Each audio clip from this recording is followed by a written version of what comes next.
And he went down to Capernaum, a city of Galilee. And he was teaching them on the Sabbath.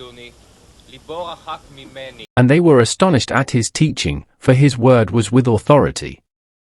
And in the synagogue there was a man who had the spirit of an unclean demon, and he cried out with a loud voice, "Ah! What have you to do with us, Jesus of Nazareth? Have you come to destroy us?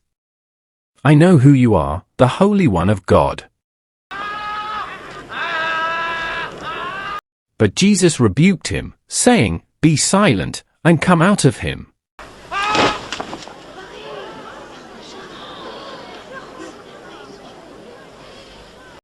And when the demon had thrown him down in the midst, he came out of him, having done him no harm.